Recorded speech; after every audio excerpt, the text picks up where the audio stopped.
मित्रांनो, मी राघव तुम्हा सर्वांचं आपल्या यूट्यूब चॅनलमध्ये स्वागत करतो.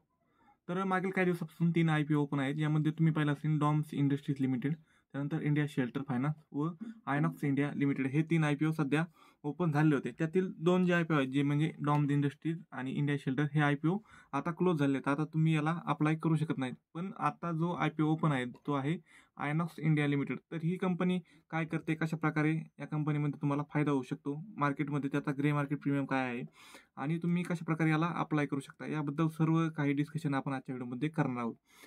जर तुम्ही आपल्या यूट्यूब चॅनलवरती नवीन असाल तर प्रथमतः यूट्यूब चॅनलला सबस्क्राईब करा आणि बेल आयकॉनवर क्लिक करा, ज्यामुळे तुम्हाला अशाच IPO रिलेटेड लर्निंग अपडेट्स मिळत राहतील. तर चला पाहूयात आयनॉक्स इंडिया लिमिटेड. तर आयनॉक्स इंडिया लिमिटेडबद्दल जर बोलायचं झालं तर हा IPO 14 तारखेला म्हणजे 14 डिसेंबरला ओपन झालेला आहे आणि 18 डिसेंबर म्हणजे उद्या याची अप्लाय करण्याची लास्ट डेट आहे. तुम्ही उद्या याला संध्याकाळी 5 वाजेपर्यंत अप्लाय करू शकता. त्याची ऑफर प्राईस ही आहे, म्हणजे हा IPO 627 ते 660च्या दरम्यान ओपन होणार आहे.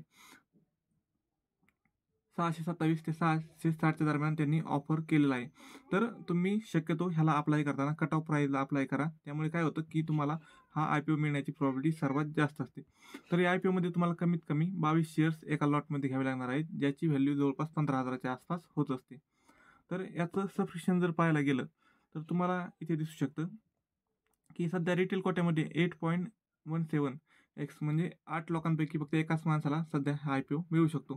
तर याच्या आधी तुम्ही जर डॉम्समध्ये अप्लाय केला असेल तर तिथं जवळपास किती सबस्क्रिप्शन झालं होतं, ते झालं होतं जवळपास 72x म्हणजे 72 लोकांपैकी फक्त एकाच माणसाला हा IPO मिळणार होता. तर त्यामध्ये प्रॉबिलिटी खूप जास्त कमी होती. पण तर ह्या IPOमध्ये जर तुम्ही पाहिलं तर 8 लोकांपैकी एकाला म्हणजे प्रॉबिलिटीचा खेळ खूप जास्त आहे. उद्या या IPOची जे रिटेल सबस्क्रिप्शन आहे ते वाढू शकतं. ते 15x, 16x, 17x अशा आसपास जाऊ शकतं. म्हणजे ह्या IPOमध्ये डॉम्सपेक्षा जास्त तुम्हाला IPO मिळण्याची शक्यता जास्त आहे. तर यात जर पाहिलं तर तुम्हाला यामध्ये सध्या ग्रे मार्केट जर प्रीमियम पाहिला तर ₹520 दाखवत आहे. म्हणजे तुम्हाला जवळपास 78.79% म्हणजे डॉम्सपेक्षाही जास्त नफा होऊ शकतो. त्यामुळे याला नक्कीच तुम्ही अप्लाय करायला पाहिजे. तर तर अलॉटमेंट डेट जर पाहिली तर याची 19 डिसेंबर आहे. म्हणजे 19 डिसेंबरला तुम्हाला समजेल की तुम्हाला हा IPO मिळणार आहे की नाही. जर तुम्हाला हा IPO जर मिळाला नाही तर तुम्हाला 20 डिसेंबरला तुमचे पैसे पुन्हा एकदा माघारी मिळून जाणार आहेत. तर हा IPO तुमच्या डिमॅटमध्ये 20 डिसेंबरला ट्रान्सफर होईल. त्यानंतर 21 डिसेंबरला हा IPO मार्केटमध्ये लिस्ट होणार आहे. या दिवशी 21 डिसेंबरला तुम्ही 10 नंतर कधीही ह्या IPOला कितीही क्वांटिटी विकू शकता. तुम्हाला ज्या मिळाल्या तेवढ्या क्वांटिटी विकू शकता किंवा त्यातील काही क्वांटिटी विकू शकता. तर IPO खूप सुंदर आहे. तर IPO बद्दल जर अजून माहिती जर घेतली तर तुम्हाला इथे दिसेल ह्याची फेस व्हॅल्यू ₹2 पर शेअर आहे. म्हणजे ओके आहे. इश्यू प्राईस जर पाहायला गेलं तर हे सांगितलेलं आहे तुम्हाला ॲप्रॉक्स. तर यामध्ये मला एक गोष्ट भारी वाटली, ती म्हणजे तुम्ही जर पाहिलं तर डॉम्स इंडस्ट्रीमध्ये जर पाहिलं तर हा रिटेल कोटा जो आहे, हा रिटेल कोटा 35% हा डॉम्स इंडस्ट्रीमध्ये नव्हता. यामध्ये 35% आहे. म्हणजे जवळपास 1200 कोटींच्या 35% म्हणजे जवळपास 400 ते 500 कोटींच्या आसपास रिटेलचा कोटा मिळत आहे. म्हणजे यात IPO मिळण्याची खूप जास्त प्रॉबिलिटी आहे. त्याच बदल्यात जर तुम्ही डॉम्समध्ये जर पाहिलं असतं ना, तर तुम्हाला डॉम्समध्ये इथे जवळपास फक्त 10% दिसला असता. म्हणजे एक तर 1200 कोटी त्यात 10% म्हणजे 120 कोटीचाच इश्यू हा रिटेलसाठी राहिला होता. त्यामुळे तिथे तुम्हाला IPO मिळण्याची शक्यता खूप जास्त कमी होती. त्या बदल्यात इथे रिटेल कोटा 35% म्हणजे खूप जास्त आहे. म्हणजे तुम्हाला IPO हा मिळण्याची प्रॉबिलिटी खूप जास्त आहे. जर तुम्ही या कंपनीमध्ये जर पाहिलं तर प्रमोटर्सकडे याआधी 99.3% शेअर होते. म्हणजे जवळपास सगळे शेअर्स प्रमोटरकडे होते. तर आता प्रमोटर्स काही त्यांचे शेअर्स विकत आहे, ज्याच्या बदल्यात आपल्याला तो IPO मिळणार आहे. तर आता प्रमोटरकडे 75.46% म्हणजे जे सेबी सांगते की 75% तरी शेअर्स हे प्रमोटरकडे सुरुवातीला असायला पाहिजे. त्याप्रमाणे 75% शेअर्स हे प्रमोटरकडे असणार आहेत. तर या कंपनीचे प्रमोटर जर पाहिले तर पवन कुमार जैन, नारायण जैन, नयनतारा जैन आणि इशिता जैन हे प्रमोटर आहेत आणि ते आपले शेअर्स लोकांना विकणार आहेत. तर या कंपनीचा जर अर्निंग पर शेअर पाहिलं तर ₹16 पर शेअर ही कंपनी नफा कमवते. म्हणजे हे गुड आहे. हे बाकीचं काय पाहायची गरज नाही. तुम्ही जर रिटेल इन्व्हेस्टर असाल तर तुम्हाला एक लॉटमध्ये 22 शेअर्स घ्यावे लागतील. त्यासाठी तुम्हाला जवळपास ₹14,520 एका लॉटसाठी गरज आहे. तर तुम्ही ह्या IPOसाठी जवळपास 13 लॉटसाठी अप्लाय करू शकता आणि तुम्हाला जवळपास 286 शेअर्स तुम्ही इथे घेऊ शकता. म्हणजे तुम्ही जर रिटेल इन्व्हेस्टर असाल तर तुम्ही कमीत कमी एक लॉट आणि जास्तीत जास्त तुम्ही 13 लॉटला अप्लाय करू शकता. त्यापेक्षा जास्त तुम्ही करू शकत नाही. तर जर तुम्ही 13 लॉटला अप्लाय केलं तर तुम्हाला 1,88,760 लागतील. पण शक्यतो तुम्ही जर रिटेलर असाल तर 2-3 लॉट करा. पैसे असतील तर जास्त करा. तर कंपनीचं मागील काही दिवसाचं जर फायनान्शियल रिपोर्ट जर पाहायला गेलं तर तुम्हाला दिसेल 31 मार्च 2021 रोजी ह्या कंपनीचे असेट्स नाही तर तर तुम्ही जर पाहिलं तर 31 मार्च 2021 रोजी या कंपनीचा रेव्हेन्यू हा 608 कोटी होता. त्यानंतर 2022 साली 803 म्हणजे वाढलेला आहे. त्यानंतर 2023 साली 984 म्हणजे अजून पण वाढलेला आहे. आणि यात जर तुम्ही पाहिलं तर सप्टेंबर 2023 म्हणजे आता जे चालू आहे त्यात म्हणजे अजून निम्म वर्षच नाही झालेलं आहे.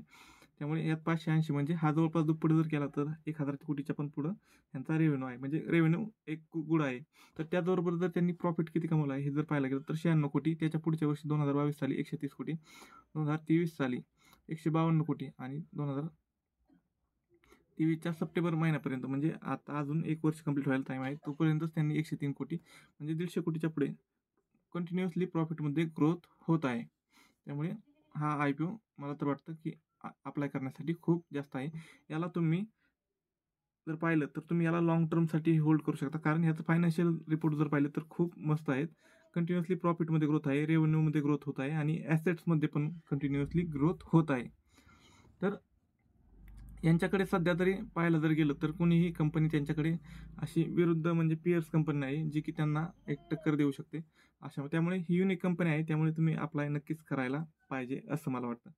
तर कंपनीबद्दल जर पाहायला गेलं तर कंपनी 1976 साली इस्टॅब्लिश झालेलं आहे आणि ही कंपनी क्रायोजेनिक इक्विपमेंट टाईप म्हणजे इंजिनिअरिंगचे जे इक्विपमेंट वगैरे असतं ना त्याचं मॅन्युफॅक्चरिंग करते, त्याचं डिझाईन करते आणि इन्स्टॉलेशन पण ही कंपनी करते.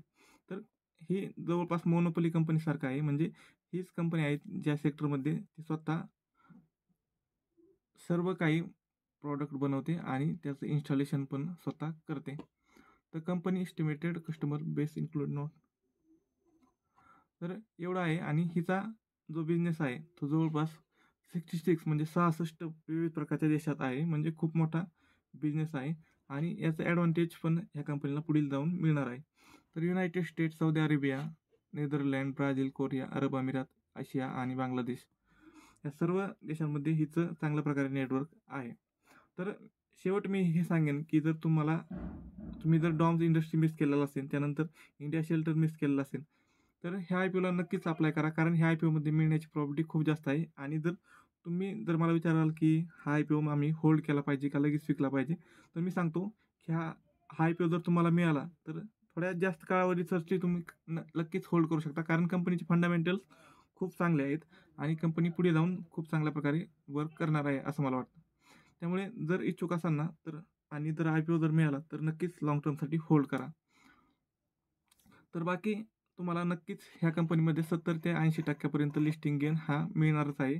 याची तुम्ही काळजी करू नका. नक्कीच ह्या IPOला अप्लाय करा. तर तुम्हाला अजून काही IPOबद्दल जर माझे रिव्ह्यूज हवे असतील तर नक्कीच मला कमेंटमध्ये सांगा. मी तुम्हाला कंटिन्युअसली सांगतो की कशाप्रकारे तुम्ही कोणत्या IPOला अप्लाय करायला पाहिजे, कोणत्याला अप्लाय करायला नको. जर चॅनलवरती जर नवीन असाल ना प्रथमतः चॅनलला सबस्क्राईब करा. Thank you so much.